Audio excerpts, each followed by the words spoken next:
आराध्य देव के श्री चरणों में सत सत नमन। मैं अभिनंदन गादिया सूरत से जैन हिंदी ऑडियो बुक में आपका स्वागत करता हूं। अगर आप इस चैनल पर नए हैं तो इसे सब्सक्राइब कर दीजिए और बेल आइकन प्रेस कर दीजिए, जिससे चैनल के नोटिफिकेशन आपको रेगुलर मिलते रहें। मेरा जीवन मेरा दर्शन आत्मकथा भाग 2, आचार्य श्री तुलसी, प्रकाशक आदर्श साहित्य संघ, न्यू दिल्ली। विरोध के बीच मिली सफलता। जयपुर में कार्तिक कृष्णा नवमी दीक्षा की तिथि निर्णित थी। दीक्षा समारोह का समय ज्यों-ज्यों निकट आ रहा था, विरोधी लोगों की हलचलें तेज हो रही थी। उन्होंने अनेक बार सार्वजनिक सभाओं का आयोजन कर जनमत को दीक्षा के विरोध में खड़ा करने का प्रयत्न किया। देश भर से जैन एवं जैनेतर विद्वानों को बुलाकर उनके भाषण करवाए। राजस्थान सरकार हीरालाल शास्त्री के मंत्रिमंडल का पूरा सहयोग उनको प्राप्त था। शहर का वातावरण तनावपूर्ण होता जा रहा था। दीक्षा के समर्थक और विरोधी ये दो पक्ष बन चुके थे। दोनों पक्ष अपनी सफलता के लिए प्रयत्नशील थे। जयपुर के संवाद पूरे देश में पहुंचने लगे। जिन जिन प्रांतों में तेरापंथी श्रावक समाज रहता था, वहां विभिन्न प्रकार की प्रतिक्रिया होने लगी।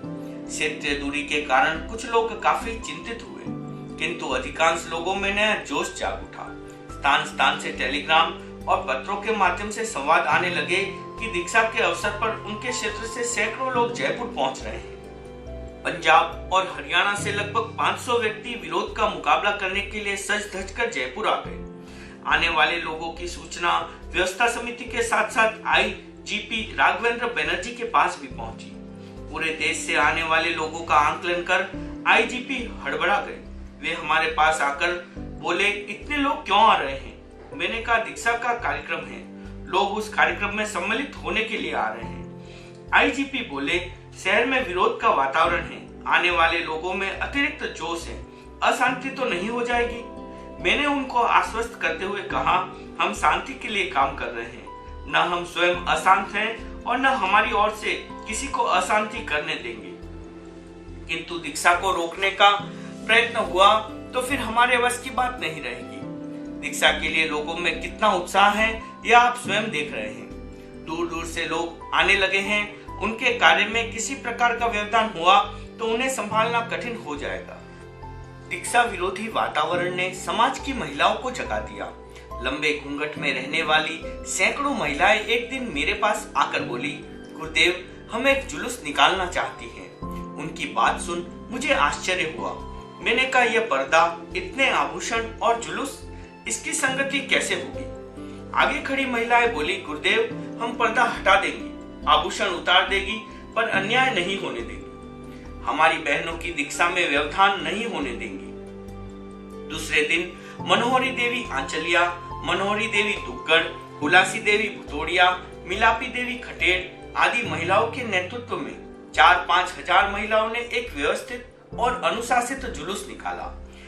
शहर के मुख्य मार्गों पर राजस्थानी महिलाओं ने दीक्षा के पक्ष में नारे लगाए। दर्शकों ने विस्मय विस्फारित आंखों से उस जुलूस को देखा। महिलाओं ने जनरल मीटिंग की और उसमें प्रस्ताव पारित किया। प्रस्ताव का सारांश यह था कि योग्य दीक्षा होकर रहेगी। महिलाओं का उत्साह और हिम्मत देखकर विरोधियों की हिम्मत पस्त होने लगी। मीटिंग के बाद चंदन महल पहुंचकर महिलाओं ने दर्शन किए तो मैंने उनसे एक ही बात कही कि विरोध का प्रतिवाद अहिंसात्मक और शांतिपूर्ण तरीके से हो, इसका सबको ध्यान रखना है। पंजाब हरियाणा से समागत भाइयों के खून में उबाल आ रहा था। उनको थोड़ा सा उत्तेजन मिलते ही वे नियंत्रण से बाहर जा सकते थे। इस दृष्टि से उनको अलग समय देकर हर परिस्थिति में शांत रहने का निर्देश दिया। कुछ भाई बोले, हम अन्याय को सहन नहीं करेंगे। मैंने कहा, आपकी थोड़ी सी असहिष्णुता पूरे धर्म संघ को बदनाम कर सकती है। अभी आवेश करने का अवसर नहीं है। आपका पहला काम शांति को सुरक्षित रखना है। उन्होंने निर्देश के प्रति सजग रहने का विश्वास दिलाया। उस वर्ष मंत्री मुनि मगनलाल जी का चातुर्मास सरदार शहर था। उस समय सेवाभावी मुनि चंपालाल जी दिल्ली में थे। उनको जयपुर के विरोधी वातावरण की सूचना मिली। उनका चिंतित होना स्वाभाविक था। उस समय सुखकरण दसानी सरदार शहर था। मंत्री मुनि ने उससे पूछा, जयपुर में क्या हो रहा है, पता है या नहीं? वह बोला, वहां के बारे में बहुत कुछ सुना है। मंत्री मुनि ने दूसरा प्रश्न किया, तुम क्या करोगे? वह बोला, मैं जयपुर जाने की सोच रहा हूँ। मंत्री मुनि ने कहा, जयपुर क्यों?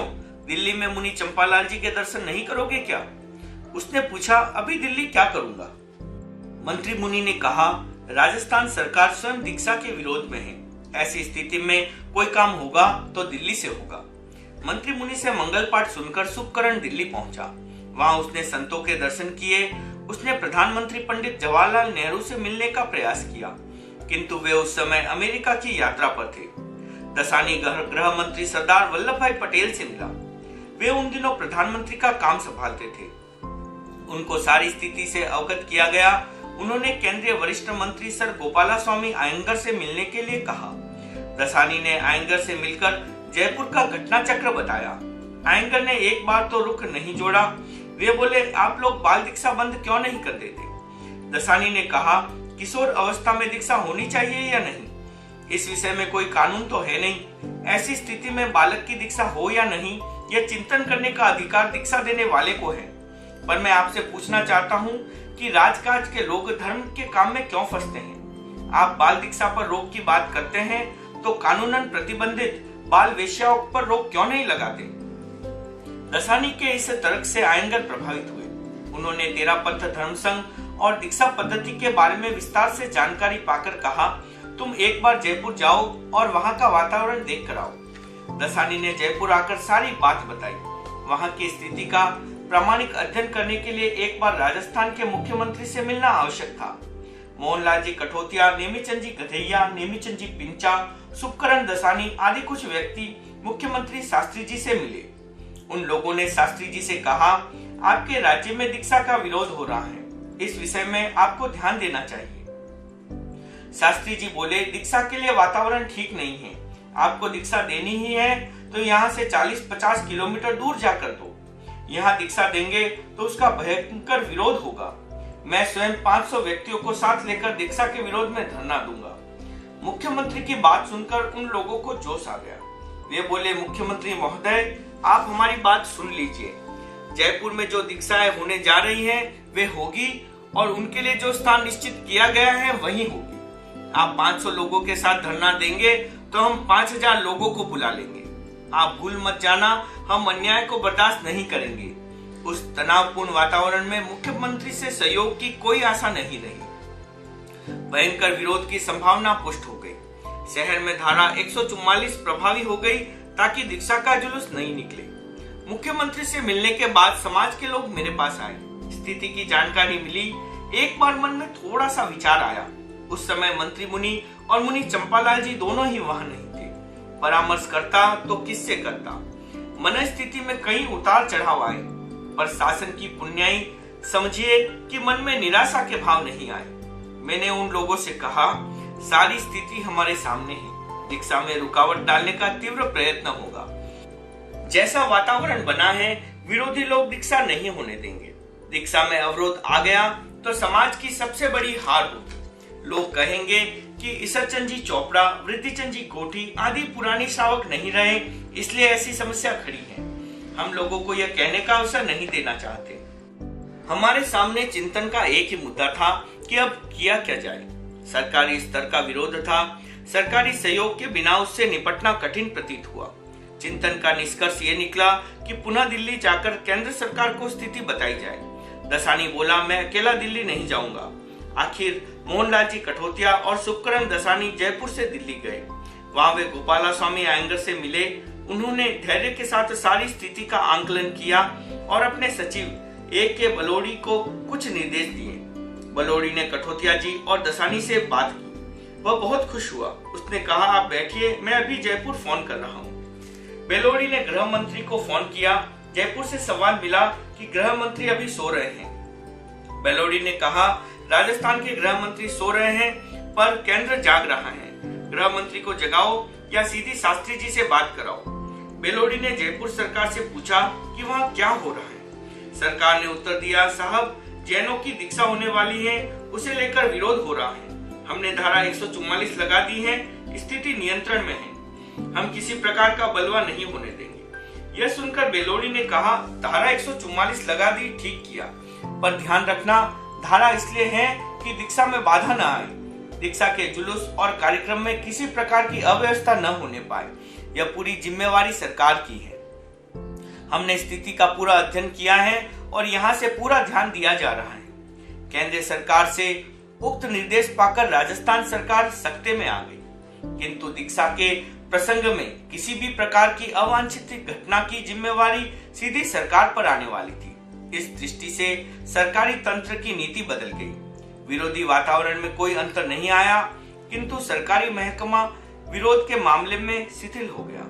दीक्षा के 1-2 दिन पहले दीक्षार्थी भाई बहनों की भव्य शोभा यात्रा निकाली गई। देश भर से आए श्रद्धालु लोग यात्रा में साथ रहे। सरकार को पूरी व्यवस्था करनी पड़ी। शहर के मुख्य मार्गों पर होती हुई शोभा यात्रा चंदन महल पहुंची। मैंने मकान की छत पर खड़े होकर उसे संबोधित किया। लगभग 10-12 हजार लोगों की भीड़ से पूरा राजपथ दूर दूर तक अट गया। शोभा यात्रा की निर्विघ्न संपन्नता से सबके चेहरों पर अतिरिक्त प्रसन्नता थी। दीक्षा के लिए निर्धारित दिन कार्तिक कृष्णा नवमी, सूर्योदय का समय हजारों लोग मेरे सामने खड़े थे। दीक्षा का विरोध शांत नहीं हुआ था। विरोधी लोगों द्वारा हिंसक आक्रमण की आशंकाएं की जा रही थी। समाज के लोग में कुछ व्यक्ति ऐसे थे जो ईंट का जवाब पत्थर से देने में विश्वास करते थे। वैसी स्थिति में शांति भंग की संभावना यथार्थ में बदल सकती थी। इन सब तथ्यों का आंकलन कर मैंने उपस्थित जनसमूह को दिशा निर्देश देना आवश्यक समझा। जनता की भीड़ को देखते हुए मैं पट पर खड़ा हो गया। मैंने कहा, इन दिनों में आप लोगों ने जिस शांति, धैर्य और अनुशासन का परिचय दिया है वह 13 पद के इतिहास में अंकित रहेगा। आज आपकी कसौटी का आखिरी दिन है। दीक्षा के अवसर पर विरोधी लोग किसी प्रकार की हरकत करे, कोई अज्ञानी मारपीट कर दे तो भी आपको उत्तेजित नहीं होना है। राजस्थान की राजधानी में दीक्षा समारोह का यह प्रथम अवसर है। आप लोग भगवान महावीर के अनुयायी हैं, आचार्य भिक्षु के भक्त हैं। उनके आदर्शों को सामने रखकर आपको शांति का परिचय देना है। उपस्थित जनसमूह ने श्रद्धा के साथ मेरे निर्देश को स्वीकार किया। बनी पार्क में स्थित गोविंद इंटर कॉलेज के विशाल प्रांगण में दीक्षा का कार्यक्रम था। हम त्रिपोलिया रोड से चांदपोल होते हुए कॉलेज पहुंचे। हमारे प्रवास स्थल से लेकर दीक्षा स्थल तक पुलिस की दोहरी व्यवस्था थी। मकानों के ऊपर और नीचे दोनों स्थानों पर पुलिस की इतनी व्यवस्था हमने पहले कभी नहीं देखी। लाल भवन के आसपास कुछ अधिक पुलिस की व्यवस्था थी। कॉलेज का विशाल प्रांगण जनता से भरा था। दीक्षा का कार्यक्रम देखने के लिए कुछ विशिष्ट व्यक्ति भी आए थे। उनमें भारतीय विद्वान परिषद के सदस्य श्री दीप नारायण सिंह, बिहार के यातायात मंत्री डॉक्टर अनुग्रह सिंह, विधान परिषद के सदस्य श्री मिहरलाल चट्टोपाध्याय, कलकत्ता हाईकोर्ट के न्यायाधीश NC चटर्जी, IGPD, IG आदि नाम उल्लेखनीय हैं। कार्यक्रम में दीक्षा का विरोध करने वाले लोग भी बड़ी संख्या में उपस्थित थे। उपस्थित जनसमूह में दीक्षा का कार्यक्रम देखने में जितनी उत्सुकता थी, दीक्षा के बारे में जानने की भी उतनी उत्सुकता थी। उस समय हम माइक में नहीं बोलते थे, पर अन्य वक्ताओं के लिए वहां माइक की व्यवस्था की गई थी। मैंने बोलना शुरू किया तो माइक 10-12 हाथ की दूरी पर रख दिया गया। माइक खुला है या बंद, इस संबंध में हमें कोई जानकारी नहीं थी। मैंने अपनी ओर से पूरे जोश से वक्तव्य दिया। फिर भी सब लोगों तक आवाज पहुंच पाने में मुझे संदेह था। बाद में ज्ञात हुआ कि पीछे बैठे लोगों को भी अच्छी तरह सुनाई दिया। संभवतः उतनी दूरी से भी माइक ने आवाज पकड़ ली थी। कार्यक्रम पूरी शांति, शालीनता और आनंद के साथ संपन्न हुआ। समाज में खुशी की लहर दौड़ गई। दीक्षा समारोह की सानंद संपन्नता से दीक्षा विरोध की रीढ़ की हड्डी टूट गई। उसके बाद ऐसा भयंकर विरोध कभी नहीं हुआ, पर देश भर में हमारी प्रसिद्धि बाल दीक्षा समर्थक के रूप में हो गई। इस कारण लोगों के चिंतन में थोड़ा अंतर भी आया। फलतः कई क्षेत्रों में हमें इस विषय का स्पष्टीकरण करना पड़ा। कुल मिलाकर जयपुर के उस कार्यक्रम से हमारा मनोबल बढ़ा और समाज के प्रमुख लोगों को व्यापक स्तर पर संपर्क साधने का अवसर मिला। नए संकल्प, नया चिंतन। जयपुर में विरोध की उष्मा के बीच दीक्षा समारोह की सानंद संपन्नता से समाज में प्रसन्नता की लहर दौड़ गई। उस समय जो लोग जयपुर में उपस्थित थे, उनका सीना गौरव से फूल गया। जैसे जैसे देश में ये संवाद पहुंचा, उत्साह का वातावरण निर्मित होता गया। जयपुर शहर में भी तेरापंथ धर्म शासन की अच्छी प्रभावना हुई। उसके बाद मूर्ति पूजक और स्थानकवासी समाज के प्रमुख लोग अधिक निकट हो गए। उनकी प्रार्थना पर कभी दिगंबर मंदिरों में और कभी सार्वजनिक स्थानों पर प्रवचन के कार्यक्रम रखे गए। उनमें तेरापंथी लोगों की तरह ही अन्य जैन संप्रदायों के लोग तथा अजैन लोग उपस्थित रहे। कार्तिक शुक्ला एकादशी को मूर्ति पूजक समाज के अध्यक्ष श्री गुलाबचंद जी टड्डा, सिद्धराज जी के पिता मंत्री उमरावमल जी सिंघी, वरिष्ठ श्रावक राजमल जी सुराना, स्थानकवासी संघ के प्रमुख श्रावक सरदारमल जी डागा तथा तेरापंथ समाज के प्रमुख लोगों ने आगामी मर्यादा महोत्सव के लिए जयपुर की प्रार्थना की। उन लोगों की प्रार्थना में इतना बल था कि मैंने विक्रम संवत 2006 का मर्यादा महोत्सव जयपुर करने की घोषणा कर दी। इससे जैन समाज को प्रसन्नता हुई। जयपुर यात्रा और जयपुर प्रवास में सार्वजनिक संपर्क बढ़ा। इससे नए नए लोग निकट आने लगे। आने वालों की जिज्ञासाओं को समाहित करना हमारा दायित्व था। हमने उनको मुक्त मन से समय दिया। इस क्रम से श्रम अधिक होने लगा। यद्यपि उस समय मेरी अवस्था 35 वर्ष की थी, इस अवस्था में चलने, बोलने और काम करने का उत्साह दूसरा ही होता है। उत्साह के कारण स्वास्थ्य भी गौण हो जाता है, उसका परिणाम भी आता है। उस परिणाम से बचने के लिए मैंने कुछ प्रयोग करने का निर्णय लिया। मैंने सुना कि महात्मा गांधी प्रति सप्ताह एक दिन पूरा मौन रखते हैं। मौन की बात मुझे भी अच्छी और आवश्यक प्रतीत हुई, पर गांधी जी की तरह पूरे दिन का मौन करने की अपेक्षा मैंने प्रतिदिन समयबद्ध मौन करना शुरू कर दिया। अपराह में प्रतिलेखन के बाद 1.5 से 2 घंटे तक का मौन करता। इससे श्रम का संतुलन हो जाता। खाद्य संयम का अभ्यास साधना के साथ जुड़ा ही रहता है। मैं प्रारंभ से ही इस दिशा में जागरूक था, पर कोई नियमित प्रयोग नहीं चलता था। उस यात्रा में मैंने सप्ताह में एक एकासन करना प्रारंभ किया। प्रति मास 4 एकासन करने से शरीर और मन दोनों पर अनुकूल प्रभाव होता है। यह मेरा अपना अनुभव है। स्वाध्याय और ध्याय साधना के अभिन्न अंग हैं। पश्चिम रात्रि में 4 बजे उठने और स्वाध्याय करने की अच्छी आदत पूज्य गुरुदेव कालूगणी ने डाल ही दी थी। यह मेरी रुचि का विषय भी था। जयपुर में इस क्रम को अधिक व्यवस्थित और पुष्ट करने के लिए मैंने 1 घंटा खड़े खड़े ध्यान स्वाध्याय करने का संकल्प स्वीकार कर लिया।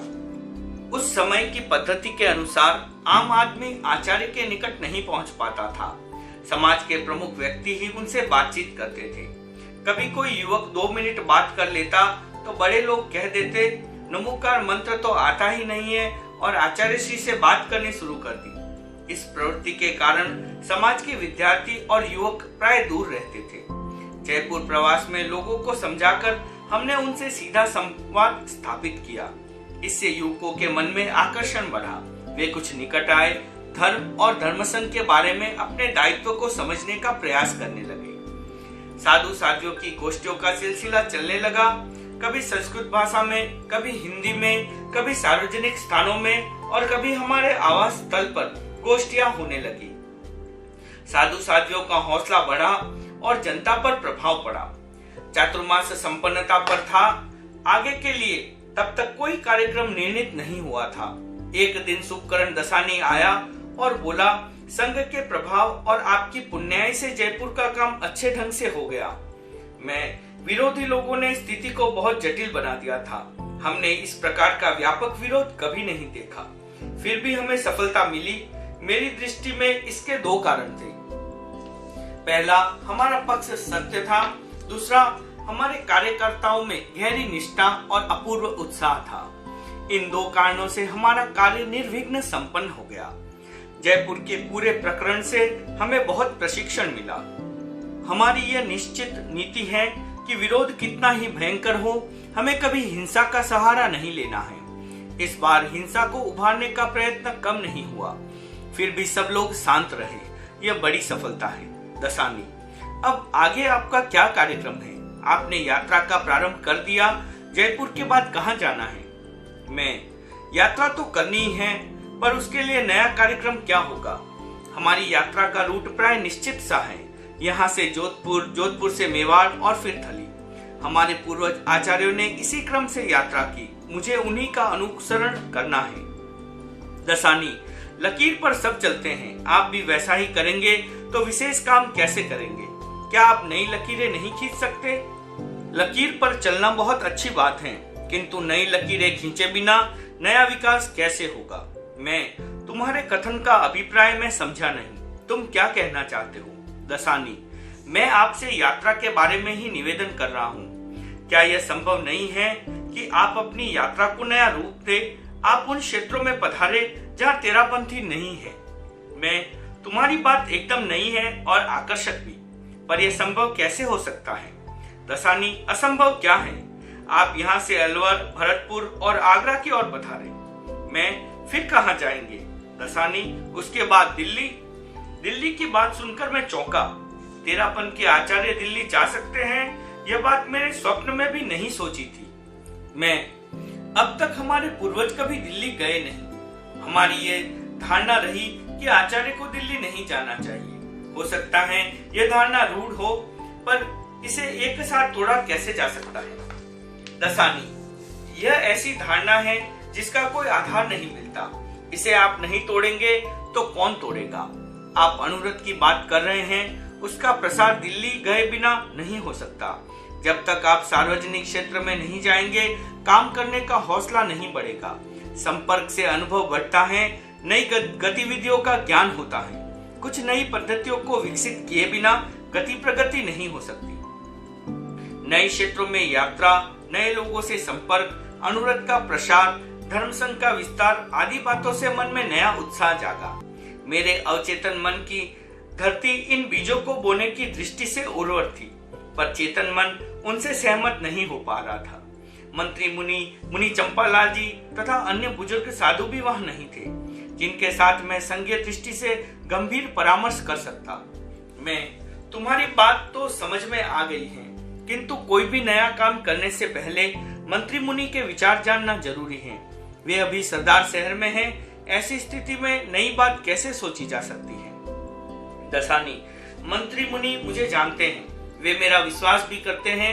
आपकी मर्जी हो तो मैं उनके दर्शन कर यात्रा के बारे में बात करूं। इससे उनके विचारों को सहज ही जाना जा सकेगा। इससे पहले मैं ये जानना चाहूंगा कि आपकी मानसिकता क्या है। आपका मानस यात्रा का न हो तो मंत्री मुनि के साथ बात करने का कोई अर्थ नहीं रह जाता है। मैं यात्रा की दृष्टि से मेरा मानस सकारात्मक है। मैं इस सच्चाई को समझ रहा हूँ कि काम करना है तो विहार क्षेत्र का विस्तार करना होगा। नए मार्ग खोलने के लिए नए उपाय काम में लेने ही होंगे। अपनी मौलिक सीमाओं को सुरक्षित रखते हुए कुछ नए आयामों का उद्घाटन करना होगा। इसमें मंत्री मुनि का चिंतन अनुकूल हो तो मुझे पूरा बल मिलेगा, पर सर्वथा अपरिचित और नए क्षेत्रों में काम करने की भूमिका प्रशस्त कैसे होगी? अभी तक न तो राजनीतिक लोगों से हमारा विशेष संपर्क है और न सार्वजनिक क्षेत्रों में काम करने का कोई लंबा चौड़ा अनुभव है। जनता जनार्दन के बीच हम पहली बार जयपुर में ही पहुंचे हैं। दसानी, आप इन बातों की चिंता न करें। जयपुर में मिली सफलता के बाद यह आसार दिखाई दे रहा है कि आप जहां भी जाएंगे वहां तेरापन का प्रभाव बढ़ेगा। मैं ज्योतिष नहीं जानता, पर जो कुछ जानता हूं उसके आधार पर कह सकता हूं कि संघ के लिए नए विकास के स्रोत खुलेंगे। ये चिंतन सर्वथा नया है। यदि हमारा निर्णय इसके पक्ष में हुआ तो पूरे संघ में आश्चर्य का वातावरण बनेगा। कहीं उत्साह होगा तो कहीं निराशा के भाव जागेंगे। साधु कुछ सोचेंगे और साथियों की अपनी भिन्न प्रतिक्रिया होगी। ऐसी स्थिति में किसी भी नई प्रवृत्ति से पहले उसके परिणाम के बारे में सोचना भी आवश्यक है। दसानी, मेरा निवेदन या आग्रह केवल दिल्ली के लिए ही नहीं है। यदि अनुव्रत जैसे व्यापक कार्यक्रम को प्रभावी बनाना है तो आपको कई बातें सोचनी होगी। ठीक है, फिलहाल यात्रा की दृष्टि से मेरा मानस बन गया है और जो कुछ सोचना है समय आने पर सोचा जाएगा। जयपुर से दसानी सरदार शहर गया। वहां उसने मंत्री मुनि को दीक्षा समारोह के पूरे संवाद सुनाए। विरोधी वातावरण के कारण उन्हें काफी चिंता हो रही थी। विस्तार के साथ सारे संवाद सुन उन्होंने प्रसन्नता प्रकट की। उसके बाद दसानी के साथ मंत्री मुनि की बातचीत का विवरण अग्रांकित है।